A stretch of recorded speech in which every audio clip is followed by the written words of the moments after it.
অবহেলায় রোগী মৃত্যুর অভিযোগে ঢাকা মেডিকেলে ডাক্তারদের মারধর, প্রতিবাদে সারা দেশে চিকিৎসা সেবায় কমপ্লিট শাটডাউন।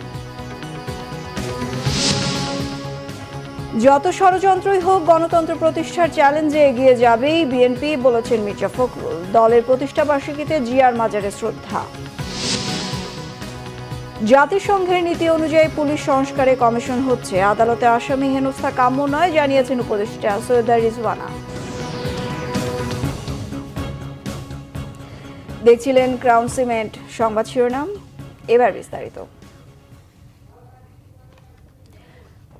ঢাকা মেডিকেলে অপারেশন থিয়েটারে চিকিৎসকদের মারধরের ঘটনায় দোষীদের গ্রেফতার, চিকিৎসকদের নিরাপত্তার দাবিতে সারা দেশের হাসপাতালে কমপ্লিট শাটডাউনের ঘোষণা দিয়েছেন চিকিৎসকরা।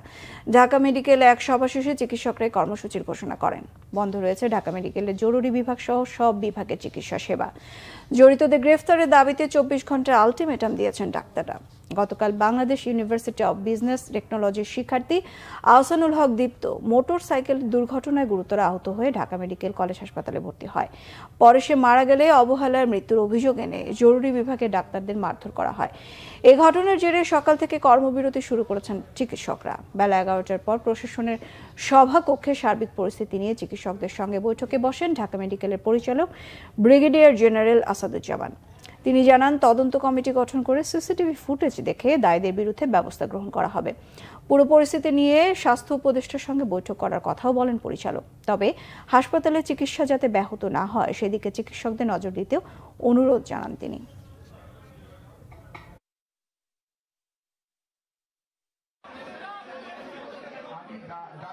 সবচেয়ে দুঃখজনক বিষয়, যে পেশেন্টটা মারা গিয়েছে আমরা তার জন্য খুবই ব্যথিত। খুব ইয়াং একটা ছেলে।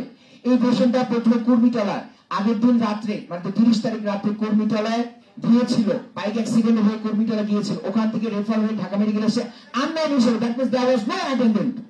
সেই পেশেন্টটা অ্যাডমিট হয়েছে, তার সিটি স্ক্যান হয়েছে, সিভিয়ার হেড ইনজুরি ছিল, জিসিএস ছিল 5, কোনো অ্যাটেন্ডেন্ট নেই, মুমূর্ষ বেড। নরমালি 200 ওয়ার্ডে যায় মেল পেশেন্টরা, বারান্দায় থাকে, কিন্তু তাকে আমরা মুমূর্ষ বেড অ্যারেঞ্জ করেছি, ম্যাক্সিমাম ট্রিটমেন্ট দেওয়া হয়েছে। বাট একটা ইনঅপারেবল কেস, যে জন্য আমরা প্রসিড করতে পারি নাই সার্জারি। এবং পেশেন্টটা দুঃখজনকভাবে সকাল 7টায় মারা যায়। সকাল 7টার ইভেন্ট পেশেন্ট মারা গেছে, কিন্তু ঘটনা হয়েছে কয়টায়? বিকেল 3:30টার দিকে। এবং পরিকল্পিত ভাবে তারা এমার্জেন্সিতে জড়ো হয়ে একসাথে এসে আমাদের ডক্টর, আমরা 3 জন ছিলাম। কত দুঃখজনক, চিন্তা করেন, 3 জন আমরা ডাক্তার ছিলাম, আমাদের সাথে এইভাবে ওরা নৃশংসতা দেখায়। সারা বাংলাদেশের যত চিকিৎসক আছেন সমস্ত চিকিৎসক আজকে এখন থেকে কমপ্লিট শাটডাউনে যাবেন। সরকারি হাসপাতাল, বেসরকারি হাসপাতাল, প্রাইভেট চেম্বার, অপারেশন সমস্ত শাটডাউন যাবে। আমাকে অথরিটি বলেছেন তাদেরকে অ্যারেস্ট করা হবে। আপনারা যে 24 ঘন্টা সময় দিয়েছিলেন গতকাল আজকে রাত 8টা পর্যন্ত, তার মধ্যে ইনশাল্লাহ অ্যারেস্ট হবে। আমি একটু আবেদন রাখবো যে আমাদের জানেন আপনারা আমাদের হাসপাতালে প্রায় 4000 রোগী ভর্তি থাকে, জরুরি রোগী আছে, আইসিইউ এসডিইউতে অনেক ভর্তি রোগী থাকে, প্লাস ইমার্জেন্সি সার্ভিসগুলো যেন রোগীরা এটার জন্য এফেক্টেড না হয়। দর্শক, এই মুহূর্তে ঢাকা মেডিকেল কলেজ হাসপাতালের সংবাদ সংগ্রহে রয়েছেন সহকর্মী সৈকত সাদিক। চলে যাচ্ছি তার কাছে। সৈকত, কমপ্লিট শাটডাউনের ঘোষণা করা হয়েছে, তো এই মুহূর্তে ঢাকা মেডিকেলের সর্বশেষ পরিস্থিতি আমাদের জানাবেন।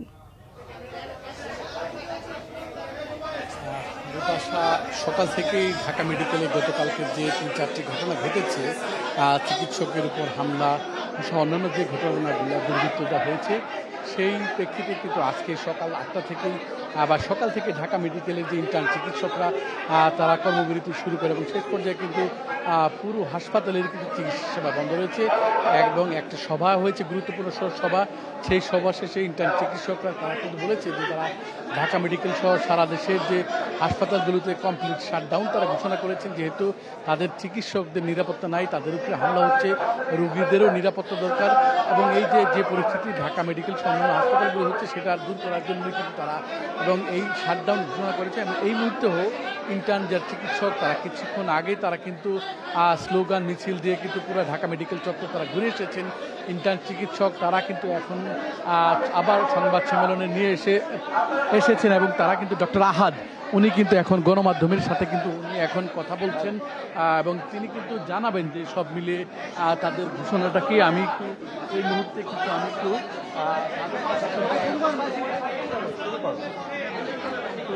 এখন আপনাদের বলতে চাই ডক্টর আহাদ তিনি কিন্তু গণমাধ্যমের সামনে তার দাবিগুলো নিয়ে তিনি কথা বলবেন যে কী কী দাবি ধরবেন সেই বিষয়টা কিন্তু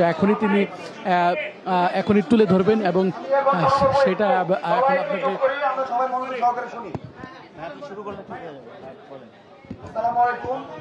আমি doctor Mohammad Abdul Ahad, resident, Dhaka medical college neurosurgery বিভাগ। আপনারা সবাই অবগত যে গতকাল দুপুরে ঢাকা মেডিকেল কলেজ এন্ড হাসপাতালে নিউরোসার্জারি বিভাগে কর্মরত চিকিৎসক এর উপর যে ন্যাক্কারজনক হামলা হয়েছে তারই প্রেক্ষিতে আমরা আজকে সবাই এখানে এসেছি। প্রথমেই আপনাদের সবাইকে আমি ধন্যবাদ দিতে চাই যে আপনারা সবাই কষ্ট করে এখানে সবাই উপস্থিত হতে পেরেছেন, সবাইকে অনেক ধন্যবাদ। সেই সাথে আমি আবার বলতে চাই যে আমরা যারা চিকিৎসক সমাজ আছি আজকে আপনাদের সামনে এখানে এসে দাঁড়িয়েছি, আমরা আসলে এখানে আসার মতো কেউ না। আমরা বৈষম্য বিরোধী ছাত্র আন্দোলনের অ্যাক্টিভলি পার্টিসিপেট করেছি সবাই। আপনারা জানেন দুইবারের যে মব এসেছে, এই দুইবারের মবে আমরা চিকিৎসকরা নিজেরা কেউ 24 ঘন্টা, কেউ 36 ঘন্টা, কেউ 72 ঘন্টা করে ডিউটি করেছি। আপনারা আরো জানেন যে আমরা শুধু ডিউটি করেই শেষ না, মানবিকতার দিক চিন্তা করে আমরা নিজের পকেট থেকে ছাত্রদেরকে ওষুধ দিয়েছি, কাউকে খাবার দিয়েছি, কাউকে স্যালাইন দিয়েছি, কাউকে রক্ত দিয়েছি, নিজের শরীরে রক্ত দিয়েছি। আমরা আসলে বাংলাদেশের নাগরিক, we are Bangladesh, we are doctor. আমাদের তো এখানে আজকে আসার কথা ছিল না। আপনারা আমাদেরকে যদি সুরক্ষা দিতে পারতেন, পুলিশ প্রশাসন যদি আমাদেরকে সুরক্ষা দিতে পারতো, তাহলে আজকে আমরা এখানে আসতাম না, আমরা ইমার্জেন্সি সার্ভিস দিতাম। গতকালকের যে ঘটনা, সেই ঘটনার রোমহর্ষ বর্ণনা করার জন্য আমাদের কলিগ ডক্টর শাহনেওয়াজ ভাইকে একটু অনুরোধ করছি, এটা বর্ণনা করবেন। ধন্যবাদ ডক্টর আহাদ। আমি ডক্টর মোহাম্মদ শাহনেওয়াজ হোসেন, আমি নিউরোসার্জন। এই দেখছেন যে ডক্টর শাহনেওয়াজ উনি গতকালকে যে ঘটনা সেটা কিন্তু বর্ণনা দিচ্ছেন। এই যে তারা চিকিৎসকরা তারা কিন্তু আন্দোলন অব্যাহত রেখেছে, তারা চিকিৎসা সেবা বন্ধ রেখেছে। সাথে সাথে আমরা কিন্তু সকাল থেকে যে চিকিৎসক তাদের সাথে কথা বলেছি এবং জেনেছি যে এই যে তারা যে চিকিৎসা সেবা পাচ্ছেন না, সব মিলিয়ে ঢাকা মেডিকেলের চিকিৎসা সেবায় কিন্তু এক ধরনের ভোগান্তি এখন রয়েছে। বিপাশা, এই হচ্ছে ঢাকা মেডিকেলের। জি সৈকত, ধন্যবাদ আপনাকে। দর্শক, ঢাকা মেডিকেল থেকে যুক্ত হয়েছিলেন সহকর্মী সৈকত সাদিক। যত বাধাই আসুক, যত ষড়যন্ত্রই হোক, গণতন্ত্র প্রতিষ্ঠার চ্যালেঞ্জে এগিয়ে যাবেই বিএনপি বলেছেন দলটির মহাসচিব মির্জা ফখরুল ইসলাম আলমগীর। বলেন, জিয়াউর রহমান দেশকে একদলীয় বাকশাল থেকে মুক্ত করে বহুদলীয় গণতন্ত্র ফিরিয়ে দিয়েছেন। তার মুক্তবাজার অর্থনীতির উপর ভিত্তি করে এগিয়ে যাচ্ছে দেশ। রিপোর্ট জাহাঙ্গীর আকন্দের। 1 সেপ্টেম্বর বাংলাদেশ জাতীয়তাবাদী দল বিএনপির 46তম প্রতিষ্ঠা বার্ষিকী। স্বৈরাচার পতনের মধ্য দিয়ে দীর্ঘ প্রায় 16 বছর পর এবার বিনা বাধায় নির্বিঘ্নে প্রতিষ্ঠা বার্ষিকী পালন করছে দলটি। এ উপলক্ষে বিএনপির প্রতিষ্ঠাতা শহীদ রাষ্ট্রপতি জিয়াউর রহমানের শেরেবাংলা নগরের মাজারে সকালে ঢল নামে নানা শ্রেণী পেশার মানুষের। দলের স্থায়ী কমিটির সদস্যদের নিয়ে জিয়ার মাজারে শ্রদ্ধা জানায় বিএনপির মহাসচিব মির্জা ফখরুল ইসলাম আলমগীর। এ সময় জিয়াউর রহমানের আত্মার মাগফিরাত এবং দেশ ও জাতির সমৃদ্ধি কামনায় মোনাজাত করা হয়। পরে সাংবাদিকদের মির্জা ফখরুল বলেন, বহুদলীয় গণতন্ত্র প্রতিষ্ঠা সহ নানা সংস্কারে আধুনিক বাংলাদেশ বিনির্মাণে জিয়াউর রহমানের অবদান জাতি চিরদিন শ্রদ্ধার সাথে স্মরণ রাখবে। এখন বাংলাদেশ জাতীয়বাদী দলের মূল কাজ শহীদ প্রেসিডেন্ট জিয়াউর রহমান সাহেব যে স্বপ্ন দেখেছিলেন, যে আদর্শ তিনি প্রতিষ্ঠা করেছিলেন, সেই আদর্শকে বাস্তবায়িত করা। দেশনেত্রী বেগম খালেদা জিয়া যে গণতান্ত্রিক ব্যবস্থার সূচনা করেছিলেন তাকে প্রতিষ্ঠিত করা। আর একই সঙ্গে আজকে আমাদের ভারপ্রাপ্ত চেয়ারম্যান তারেক রহমান যে নতুন বাংলাদেশের স্বপ্ন দেখছেন, বাংলাদেশকে নতুন করে গড়ে তুলবার জন্য তিনি যে কাজ করছেন, সেই বাংলাদেশকে গড়ে তুলবার জন্য আজকে আমরা প্রতিজ্ঞাবদ্ধ হয়েছি, শপথ নিয়েছি এবং যে কোনো বাধাই আসুক, সব চ্যালেঞ্জকে মোকাবেলা করে বাংলাদেশে গণতন্ত্র সুপ্রতিষ্ঠা করা, মুক্ত বাজার অর্থনীতিকে প্রতিষ্ঠিত করা, সমৃদ্ধ বাংলাদেশে পরিণত করবার জন্য আমরা কাজ করে যাব। মির্জা ফখরুল বলেন, বিএনপি সামনের দিকে এগিয়ে যাবে। জিয়াউর রহমানের স্বপ্ন ও আদর্শ বাস্তবায়নে কাজ করছে বিএনপি। 2024 সালে যে স্বাধীনতা আমরা অর্জন করেছি, তার জন্য বাংলাদেশ জাতীয়তাবাদী দল দীর্ঘ 15 বছর ধরে সংগ্রাম করছে, লড়াই করছে। বাংলাদেশ জাতীয়তাবাদী দলের 700-র বেশি নেতাকর্মী গুম হয়ে গেছে, 2000-এর বেশি নেতাকর্মীকে গুলি করে হত্যা করা হয়েছে, 60 লক্ষ মানুষের মধ্যে মিথ্যা মামলা দেওয়া হয়েছে শুধুমাত্র গণতন্ত্রের সংগ্রামের জন্য। আজকে আল্লাহর অশেষ রহমতে ছাত্র জনতারকে সঙ্গে নিয়ে আজকে এই দেশটা আমরা মুক্ত স্বাধীন পরিবেশে পালন করতে পারছি। আমরা বিশ্বাস করি বাংলাদেশ জাতীয়তাবাদী দল সবসময় নেতৃত্ব দিয়েছে, আগামী দিনেও তার সঠিক রাজনীতি এবং জনগণকে সঙ্গে নিয়ে আবারও সঠিকভাবেই সামনের দিকে এগিয়ে যাবে। এরপর শহীদ রাষ্ট্রপতি জিয়াউর রহমানের মাজারে শ্রদ্ধা জানায় বিএনপির বিভিন্ন অঙ্গ ও সহযোগী সংগঠন সহ নানা শ্রেণী পেশার মানুষ। জাহাঙ্গীর আকন্দ, বাংলা ভিশন, ঢাকা। বাংলাদেশ জাতীয়তাবাদী দল বিএনপির প্রতিষ্ঠা বার্ষিকী আজ। বাংলাদেশি জাতীয়তাবাদ আর স্বনির্ভর বাংলাদেশ গড়ার স্বপ্ন নিয়ে 1978 সালের এই দিনে বিএনপি প্রতিষ্ঠা করেন শহীদ রাষ্ট্রপতি জিয়াউর রহমান। বিএনপির 46তম প্রতিষ্ঠা বার্ষিকীতে শহীদ জিয়ার আদর্শ বাস্তবায়ন এবং গণতন্ত্রের ভিত মজবুতের কথাই বললেন দলটির নীতি নির্ধারকরা। আরও জানাচ্ছেন সিকান্দার রেমান। মহান স্বাধীনতা যুদ্ধে বীরত্বপূর্ণ অংশগ্রহণের মধ্য দিয়ে ব্যাপক পরিচিতি পান জিয়াউর রহমান। জেট ফোর্স এবং স্বাধীনতার ঘোষণা শহীদ জিয়াকে নিয়ে যায় অনন্য উচ্চতায়। 1975 সালে 7 নভেম্বর সিপাহী জনতার বিপ্লবের মধ্য দিয়ে ক্ষমতায় নিয়ে আসা হয় জেনারেল জিয়াউর রহমানকে। বাকশালের বিপরীতে বহুদলীয় গণতন্ত্রের প্রবর্তন করেন জিয়াউর রহমান। 1978 সালে 1 সেপ্টেম্বর বাংলাদেশি জাতীয়তাবাদকে মূল মন্ত্র ধরে গঠন করেন বাংলাদেশ জাতীয়তাবাদী দল বিএনপি। জনগণই হচ্ছে আমাদের সকল শক্তির উৎস। দেশের দায়িত্ব নিয়ে ভঙ্গুর অর্থনীতির বাংলাদেশকে সামনে এগিয়ে নিয়ে যায় আধুনিক বাংলাদেশের রূপকার জিয়াউর রহমান। তার দক্ষ নেতৃত্বেই বিধ্বস্ত বাংলাদেশ ঘুরে দাঁড়ায়। তবে বেশি দিন দেশ সেবার সুযোগ পাননি জিয়াউর রহমান। 1981 সালের 30 মে চট্টগ্রামের সার্কিট হাউসে বিপদগামীদের বুলেটে জীবনাবসান ঘটে স্বনির্ভর বাংলাদেশ গড়ার এই স্বপ্নদ্রষ্টার। মূলত জিয়াউর রহমানের আকস্মিক মৃত্যু গৃহবধূ বেগম খালেদা জিয়াকে রাজনীতির মাঠে নিয়ে আসে।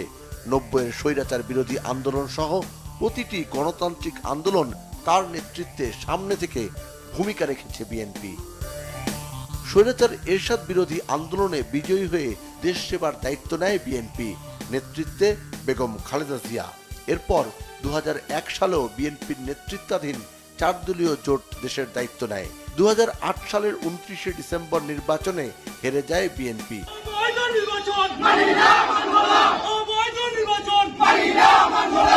নির্দলীয় সরকারের দাবি পূরণ না হওয়ায় 2014 সালের 5 জানুয়ারি নির্বাচনে অংশ নেয়নি বিএনপির নেতৃত্বাধীন জোট। এরপর 2018 সালে বিতর্কিত রাতের নির্বাচনেও জনগণের ভোটের প্রতিফলন ঘটেনি, ফলে সেবারও ক্ষমতায় আসীন হতে পারেনি বিএনপি। দল নিরপেক্ষ সরকারের দাবি পূরণ না হওয়ায় সবশেষ 2024 সালের 7 জানুয়ারি নির্বাচনেও অংশ নেয়নি বিএনপি। তবে 2024 সালে এসে ছাত্র জনতার জুলাই বিপ্লবে সক্রিয় অংশগ্রহণ রাজনৈতিক দল হিসেবে বিএনপিকে অনন্য উচ্চতায় নিয়ে গেছে। চিকিৎসাধীন বিএনপি চেয়ারপারসন বেগম খালেদা জিয়া এবং প্রবাস থেকে ভারপ্রাপ্ত চেয়ারম্যান তারেক রহমানের দক্ষ নেতৃত্বে বিএনপি আগের যে কোনো সময়ের চেয়ে অনেক বেশি শক্তিশালী বলছেন দলটির নেতারা। জিয়াউর রহমানের প্রদর্শিত পথে বিচরণ করা এবং একটি স্বাবলম্বী স্বনির্ভর বাংলাদেশ গড়ে তোলাই বিএনপির জন্য বড় চ্যালেঞ্জ, এবং জিয়াউর রহমানের আদর্শকে আমরা জিয়াউর রহমানের মৃত্যুর পর পুরোপুরিভাবে অনুসরণ করতে পারিনি। এটিকে আমরা আবার দৃঢ়ভাবে 100% আমরা জিয়াউর রহমানের পথেই পথ চলতে চাই। তিনি যে আদর্শ রেখে গিয়েছেন বাংলাদেশি জাতীয়তাবাদের, আমরা ধর্ম বর্ণ নির্বিশেষে সব মানুষের জন্য একটি বাসযোগ্য বাংলাদেশ গড়ে তুলতে চাই। এটাই বিএনপির জন্য সবচেয়ে বড় চ্যালেঞ্জ। নেতাকর্মীদের বিরুদ্ধে অসংখ্য মামলার বিপরীতে মাঠ পর্যায়ে বিএনপির সক্রিয় অবস্থানকে ইতিবাচক হিসেবেই দেখছেন বিশ্লেষকরা, তবে চ্যালেঞ্জও কম নয় বলে মনে করছেন তারা। পর্যদস্ত অবস্থায় বিএনপির যে সাংগঠনিক কাঠামো সেটা প্রায় ভেঙে পড়ার উপক্রম হয়েছিল। এখন এই সংগঠনটাকে দাঁড় করানো এবং শক্ত ভিত্তির উপরে প্রতিষ্ঠা করা, এটা হবে বিএনপি নেতৃত্বের দায়িত্ব। এবং এটা করতে গিয়ে তাদেরকে অবশ্যই একটা কঠোরতা অবলম্বন করতে হবে, যাতে সুবিধাবাদী কেউ বা দুর্নীতিপরায়ণ কেউ বা দখলবাজ কেউ চাঁদাবাজ কেউ এই সাংগঠনিক কাঠামোর মধ্যে ঠাঁই না পায়, এবং তাদেরকে সযত্নে এবং সচেতনতার সঙ্গে এড়িয়ে চলতে হবে। দেশ সেবার ব্রত নিয়ে মানুষের অধিকার আদায়ে আগামী দিনেও দল হিসেবে বিএনপি ইতিবাচক ভূমিকা রাখবে এমন প্রত্যাশা বিশ্লেষকদের। সিকান্দার রেমান, বাংলাভিশন, ঢাকা। বিএনপির ভারপ্রাপ্ত চেয়ারম্যান তারেক রহমান বলেছেন, বৈষম্যহীন রাষ্ট্র গঠনে সংস্কারের কোনো বিকল্প নেই। বিএনপিও এ সংস্কার চায় বলেও জানান তিনি। দলের প্রতিষ্ঠাবার্ষিকী উপলক্ষে দেয়া ভিডিও বার্তায় এসব কথা বলেন তারেক রহমান। দেশকে জনতার কাঙ্ক্ষিত বাংলাদেশে রূপান্তর করতে রাষ্ট্র সংস্কার কার্যক্রমের কোনোই বিকল্প নেই। তবে রাষ্ট্র সংস্কার একটি চলমান, দীর্ঘমেয়াদী এবং ধারাবাহিক প্রক্রিয়া। টেকসই এবং কার্যকর উপায়ে রাষ্ট্র সংস্কার করতে হলে সংস্কার প্রক্রিয়ার সঙ্গে অবশ্যই জনগণের প্রত্যক্ষ অংশগ্রহণ থাকা জরুরি। আমাদের দল বিএনপি মনে করে, রাষ্ট্র সংস্কারকে কার্যকর করতে হলে দেশের রাজনৈতিক দলগুলোর দৃষ্টিভঙ্গি এবং কার্যক্রমেও স্বচ্ছতা নিশ্চিত করার বিষয়টিও উপেক্ষা করার কোনোই সুযোগ নেই। আমাদের আর পেছনে তাকানোর কোনোই সুযোগ নেই। পলাতক স্বৈরাচার জাতীয় জীবনের 15টি বছর কেড়ে নিয়েছে। সেই দুঃস্বপ্নকে দূরে ঠেলে দিয়ে দেশের জনগণের সামনে একটি বৈষম্যহীন, নিরাপদ, মানবিক বাংলাদেশ গড়াই বিএনপির আগামী দিনের লক্ষ্য। বন, পরিবেশ ও জলবায়ু বিষয়ক উপদেষ্টা সৈয়দা রিজওয়ানা হাসান জানিয়েছেন, পুলিশ সংস্কারে কমিশন হচ্ছে। জাতিসংঘের নীতি ও পরামর্শ অনুসরণ করেই সংস্কার হবে। সচিবালয়ে সাংবাদিকদের তিনি বলেন, গত 53 বছরে পুলিশ জনগণের পুলিশ হয়ে উঠতে পারেনি। যখন যে দল এসেছে তারা পুলিশকে নিজেদের স্বার্থে ব্যবহার করেছে। সৈয়দা রিজওয়ানা হাসান বলেন, আদালতে আসামিদের হেনস্থার শিকার কখনোই কাম্য নয়। অন্তর্বর্তী সরকার তা সমর্থনও করে না। নিজ মন্ত্রণালয়ে কথা বলতে গিয়ে রিজওয়ানা হাসান আশ্বস্ত করেন, পরিবেশ বিষয়ক সহযোগিতা অব্যাহত থাকবে। মন্ত্রণালয়ের ব্যাপারে আস্থা তৈরিতে কাজ চলমান আছে। জানান, বন্যার ক্ষেত্রে আগাম তথ্য দিতে উজানের দেশকে বলা হবে। কিসের প্রভাবে মানুষ ক্ষতিগ্রস্ত হয়েছে তা জানতে নোয়াখালী ও কুমিল্লার গণশুনানি হবে বলেও জানিয়েছেন বন ও পরিবেশ উপদেষ্টা রিজওয়ানা হাসান। দলকে দিয়ে ব্যবহৃত হয়েছে, নতুবা ওই দলকে দিয়ে ব্যবহৃত হয়েছে। বাংলাদেশ পুলিশ আর তাদের হয়ে ওঠা হয়নি। পুলিশের মধ্যেও কিন্তু পরিবর্তনের একটা বিশাল তারা আছে, কারণ তারাও বুঝতে পারছে যে জনগণের কাছে তাদেরকে গ্রহণযোগ্য হিসাবে উপস্থাপন করতে তাদেরকে অনেক কাজ করতে হবে। পুলিশ কমিশন যখন হবে, যখন জাতিসংঘের আমরা রিফর্মটা প্রস্তাবগুলো পাবো, তখন সকলকে নিয়ে আলোচনা করে আপনারাও তার পার্ট হবেন। ফেনী, নোয়াখালী, লক্ষ্মীপুর ও কুমিল্লা থেকে এখনো পুরোপুরি নামেনি বন্যার পানি। খাবার এবং বিশুদ্ধ পানির সংকটের মধ্যে নানা রোগের সংক্রমণে দিশেহারা বন্যার্তরা। বাড়িঘর মেরামত করে ঘুরে দাঁড়ানোর সংগ্রামে অনেকেই। প্রতিনিধিদের পাঠানো তথ্যছবিতে ডেস্ক রিপোর্ট। ফেনীর দাগনভূঞার বিভিন্ন গ্রামে বন্যার পানি কমলেও দুর্ভোগ কাটেনি পানিবন্দীদের। সিলোনিয়া হাই স্কুল আশ্রয় কেন্দ্রে মানবেতর দিন কাটছে বানভাসীদের। তাদের অনেকের বাড়িতে এখনো বন্যার পানি হাঁটুর ওপরে। নষ্ট হয়েছে বসতঘর সহ সবই। ডুবে আছে গুরুত্বপূর্ণ সড়কগুলো। ভুক্তভোগীরা বলছেন, খাল, নালা দখল ও অপরিকল্পিত ড্রেনেজ ব্যবস্থার কারণে নামছে না পানি। এদিকে পরশুরাম, ফুলগাজী, ছাগলনাইয়া ও সোনাগাজী উপজেলায় বন্যার পানি নেমে গেছে। এসব এলাকায় ঘরে ফেরা বন্যার্তরা এখন ক্ষতি কাটিয়ে ওঠার সংগ্রামে ব্যস্ত। সরকারি বেসরকারি সহায়তার দিকে তাকিয়ে তারা। রুজি নাই, কোন রকমের এগুলো সামানাকির মধ্যে খেতাবালি সব নষ্ট হয়ে যায়। যা আছে সামানা সব নষ্ট হয়ে গেছে। এখন এটা ড্যামারেজ কি আর কি করবো আমরা, এটা কোনো বলার বাইরে।